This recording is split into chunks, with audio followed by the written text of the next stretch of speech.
Good afternoon, everyone. Welcome into the Morrison Planetarium. We are here in Golden Gate Park, situated on the unceded homeland of the Ramaytush Ohlone, who are the original inhabitants of the San Francisco Peninsula. My name is Guadalupe, and I will be your host for this showing of Tour of the Universe. But before we embark on this journey, we do have a few house rules for everyone. First of all, food and drink is not allowed in the planetarium, so if you manage to sneak any snacks in here, please sneak them right back out. We want to keep the theater nice and clean for everyone. If you have any electronic devices such as cell phones, cameras, iPads, please make sure that they are silenced and put away and do not come out for the entirety of the show, as lights and sounds are especially distracting in this especially dark environment. Our planetarium is lined with 6 projectors at the base of the dome. If you happen to stand up during the show, you will be casting an human-shaped hole in our universe, which is not scientifically accurate. So for the sake of accuracy, please keep your seats for the entirety of the show. But if you do need to leave for whatever reason, exits will actually be located at the top of the stairs, not at the bottom where you came in. And lastly, this planetarium can create a very immersive experience, but I promise you, you are not actually flying through space. If at any point you experience any kind of motion sensitivity, you can just close your eyes for a few seconds and the feeling should pass. All right, those are all my announcements. Now I still see a couple bright cell phones in the audience, so I'll wait for those to be put away before we get started. If you're next to someone on a phone, now's the time to politely tap them on the shoulder, ask them to put it away.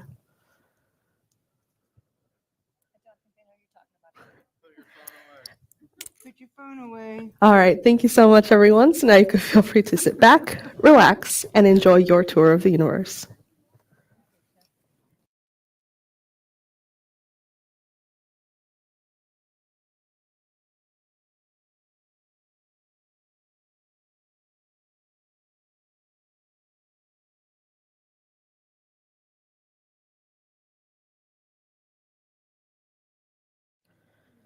So here we are at the starting point of our tour, right where we currently sit. We are looking down at Golden Gate Park from about 3 kilometers above the Earth, and we can see the DeYoung Museum near the center here. Right below it, the Academy of Sciences here. And we're specifically here in the right side, the right dome of the Academy. Some of you probably found parking where, up here or down here? Parking not too bad today? All right, well, for many of us here at the Academy, San Francisco is home, and home is an excellent place to start. But let's zoom out a bit now to take a look at our entire home planet. And as we begin our ascent, a few words about the software I will be using. It is called OpenSpace, and it is a collaboration between NASA, Linköping University in Sweden, the American Museum of Natural History in New York, and it is completely free for anyone to download if you'd like to check it out yourself. However, it is in its beta phases. So if during our program you notice a few bugs or glitches here and there, just know that that's the software, that's not my fault. And as we zoom out further, we can see the rest of the San Francisco Bay Area, the Golden Gate Bridge up here,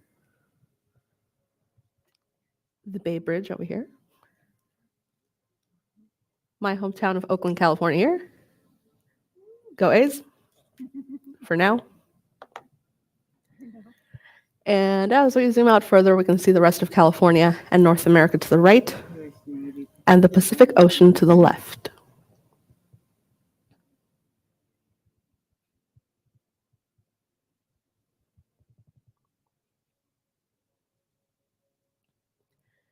And finally, right around here, we are at about almost 10,000 kilometers above the Earth, and we can see our home planet in all its glory. And one other thing we can see from up here is this faint orange line going around the Earth. And this actually represents the orbit of the International Space Station. It orbits only 225 miles above the Earth, and it circles our planet once every 90 minutes, traveling at over 17,000 miles per hour. It is the largest object we have ever built in orbit, extending over an area about the size of an American football field. The ISS is currently, and for the near future, humanity's only presence beyond the Earth, and as far as humans travel into space these days. Well, as beautiful as our planet is, it's time for us to move on to the next stop on our tour, Earth's nearest natural neighbor in space. Any guesses as to what that is? Yeah, I heard plenty of people say it. We're going to head over to take a look at the moon. Between 1969 and 1972, NASA's 6 Apollo missions brought a total of 12 incredibly lucky guys to walk on the moon, the only brief presence of humans on another body in our solar system. At 240,000 miles from the Earth, I say that number wrong, the moon is on the furthest edge of the human scale. You could even imagine driving to the moon if you drove for 4 months nonstop at top speed, although I cannot recommend it, the roads are poorly maintained. There are 2 distinct areas that we see on the surface of the moon, these light-colored mountainous areas, and then these darker patches called mare. The mountainous parts are what we call crater saturated, meaning that you literally cannot create any more craters there. If a meteor were to crash on the surface of the moon, which they still do from time to time, the impact would create a crater, but it would also destroy craters that are already there. The dark areas were created a long time ago when something very large and very heavy hit the surface of the moon and cracked open its crust. Hot lava poured out from the moon's interior to fill these huge impact zones, and when they cooled, they created the dark, smooth lunar mare that we still see today. Now, as we move on to visit the rest of the universe, we're going to need a more useful measuring stick, since at these scales, using miles is kind of like using inches to describe the distances between cities. It doesn't make a whole lot of sense. Astronomers instead use the more convenient measurement of light speed. Light travels at the mind-boggling speed of 187,000 miles per second. So while it took the astronauts more than 3 days to reach the moon, traveling faster and farther than any humans have done so or since, it takes light only a second and a half to cross that distance at the speed of light. That's the time it takes for a short pause in conversation. But now we take another leap out into the much greater realm of our solar system, watching the moon and the Earth in its orbit as they recede. On our journey, we'll be traveling much faster than the speed of light, at the speed of the human imagination, with the help of computer models showing us the most accurate images and information available. So now the nearest star to the Earth, the Sun, should be coming into view. The Sun is 93 million miles, or 8.5 light minutes away, about the time it takes for a short coffee break. And we're zooming out from our solar system and viewing the orbits of our neighboring planets in order from the Sun. Can everyone help me name the first few planets? What's the first planet from the Sun? Mercury. The second? Venus. The third? You should know this one. The Earth. And the fourth? Mars. Excellent. You guys don't need me at all. These are our 4 rocky terrestrial planets, and as we zoom out further, we see our 2 Jovian planets, our gas giants, Jupiter and Saturn. And out further still are 2 ice giants, Uranus and Neptune. And that's it, right? That's everyone? Is anyone missing? Well, last and among the least, we have Pluto in its eccentric tilted orbit. Now, those of you with good memories might remember that prior to 2006, Pluto was actually considered one of the planets. And you might be wondering what Pluto did to get kicked out of the club.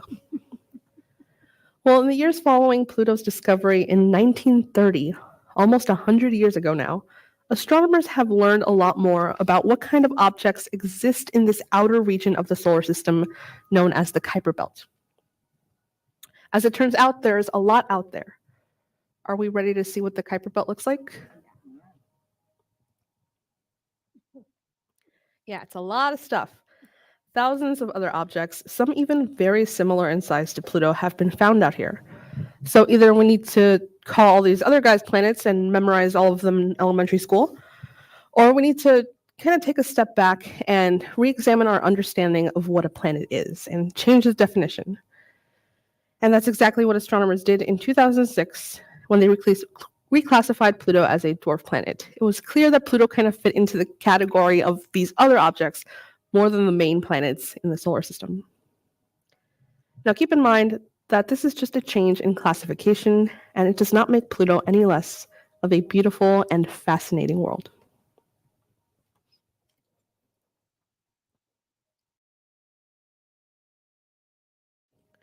Now, as we speed away from our local neighborhood in space, we'll add in the paths of the earlier spacecraft sent out during the 1970s to explore the solar system. Pioneer 10, Pioneer 11, Voyager 1, and Voyager 2, which are the farthest traveling human-made objects, all traveling fast enough to escape the sun's gravity and leave the solar system behind. But even the most distant of these robot adventurers, Voyager 1, has not yet traveled as far as light travels in a single day.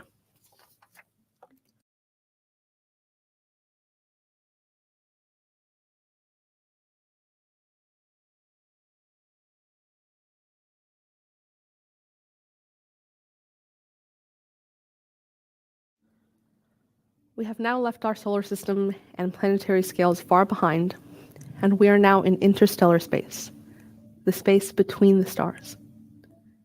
Distances now become so immense, it will take us over 4 years at the speed of light just to reach the next nearest star, the Alpha Centauri system. That's the time it takes from freshman year to graduation for a college education, if you're lucky. And as we move even further and further beyond even our most far-flung probes, we'll stop to consider whether humanity has made its presence known beyond the solar system. We are now inside the radiosphere. It represents the current limits of the most distant radio signals that humanity has broadcast, or rather leaked out into space, and it extends about 90 light years in all directions out from the Earth. Beginning in the 1930s, strong radio waves, early television and radar signals, and later the detonation of atomic weapons emitted electromagnetic radiations strong enough to escape the Earth's ionosphere. Humans were broadcasting well before that, but the earliest radio was not quite powerful enough to escape the Earth. Since all these signals are electromagnetic, they travel at the speed of light. So this is humanity's electromagnetic footprint on the universe. Of course, the radiosphere is expanding at a rate of 1 light year per year, so this begs the question, is anybody out there listening? Let's think about that for a moment. These markers indicate some of the many thousands of stars that astronomers have discovered over the last 30 years or so, which have one or more planets orbiting them. We call these exoplanets, and we are looking for any of them that are Earth-like, with conditions suitable for life as we know it. Our technology is not yet able to answer that question, but new generations of astronomical instruments are devoted to that search. But the important point here is that quite a few of these planetary systems are within the 90 light year limit of our radiosphere and could have potentially received our signals. However, since radio waves travel at the speed of light, if there is anyone out there able to listen and to answer back, the communication delay between hellos could be decades in time. And of course, planetary systems beyond the radiosphere, more than 90 light years away, haven't heard from us yet, but eventually will, as the radiosphere is always growing.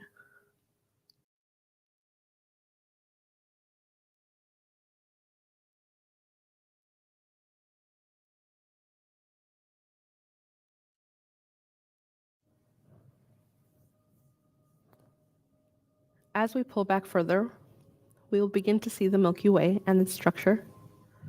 I find this to be the most humbling moment of our show as we see mankind's influence on the universe.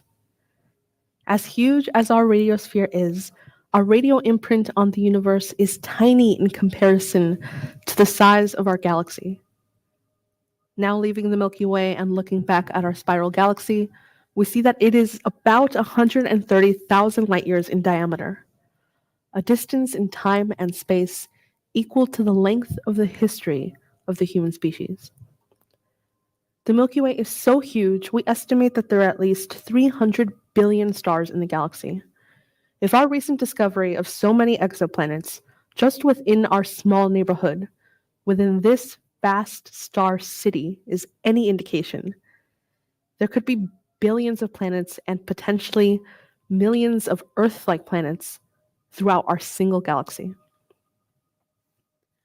And before we leave the Milky Way, let's take note of the shape of our galaxy. It has a lovely spiral shape with a bright center and spiraling arms coming off of it. The Earth lives in one of the arms. And when we look at it from an edge-on perspective, we can see that it is a very flat disk. It nearly disappears when we look at it from edge-on.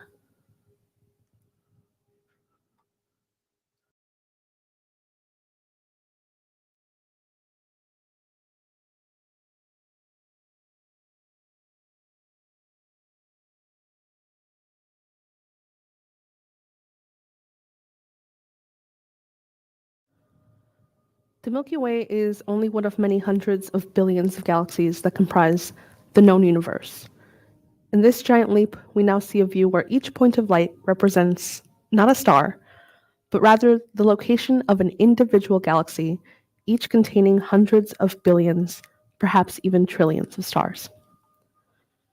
We live in the local group, which contains about 30 galaxies, large and small, including the next nearest large spiral, the Andromeda Galaxy, only 2 million light years away, so pretty much just next door. And it's also headed right for us. We are going to get to know it pretty intimately in about 5 billion years. As our picture expands, we discover that galaxies are not distributed evenly throughout space, but clumped together in clusters with great regions or voids that have very few galaxies.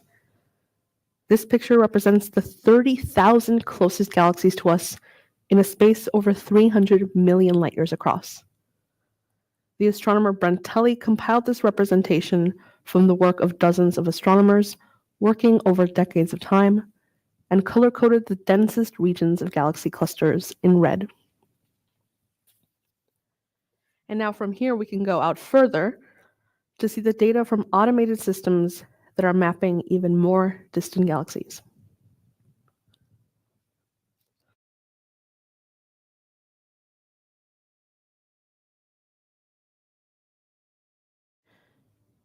Now, even here in this view of the large-scale structure of the universe, we continue to see clusterings of galaxies in groups and strands with immense empty regions where little can be observed.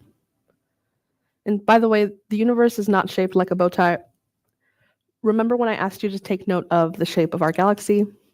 These dark areas result from our view from inside the galaxy, all the stars, dust, and gas nearby within our flat spiral, which obscure our view of the universe beyond. But as the surveys scan more and more of space, the dark gaps will eventually be filled in. Earlier, we talked about the speed of light. Does anyone remember that number?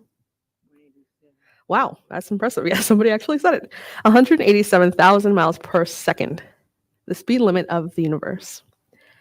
However, the distances we've traveled are so immense that it takes eons, even at the speed of light, to traverse them, which means even our fastest spacecraft would take lifetimes to travel even just a fraction of the length of our own galaxy, let alone all the way out here to the edges of the known universe.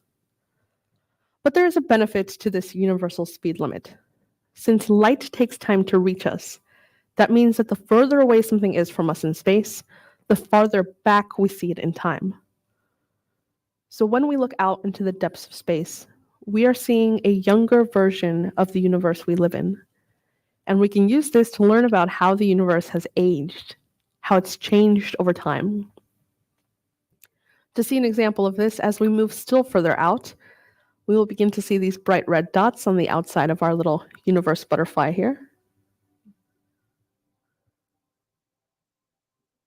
There they are, coming into view now. And what we see here are not stars, not galaxies, but the brilliant cores, the very central nuclei of very young, very distant galaxies. These are the quasars, which is short for quasi-stellar radio sources. And these blazing objects are all billions of light years away. So now we are looking so far back into the depths of time and space that the most distant quasars represent the universe at a much earlier age, nearer to the very beginning of galaxy formation. In other words, with the quasars, we're viewing a sort of awkward, gawky teenage version of the universe. And before there was a teenager, there was a baby. We're now looking even further back, beyond the quasars, to a time before planets, stars, and even galaxies began to form. This is the cosmic microwave background. All evidence indicates the universe we live in is about 13.8 billion years old. From data compiled by Planck and other spacecraft, this is a picture of the infant universe, a mere 380,000 years after the Big Bang, where space and time began. And it's not a typical photo, but a temperature density image, the light echo of the Big Bang, color-coded with light areas corresponding to the hottest, least dense regions, and dark areas the coolest, densest. Now, these fluctuations in temperature and density are actually extremely tiny, varying by no more than 1 part per 100,000. But eventually they gave rise to the large-scale structure of the universe, the clumping and clustering of galaxies everywhere. And though our view here is of the outer edge of the known universe, the earliest light visible to us, that radiation actually persists all around us. It permeates the universe, stretching and cooling as the universe expands over billions of years of time.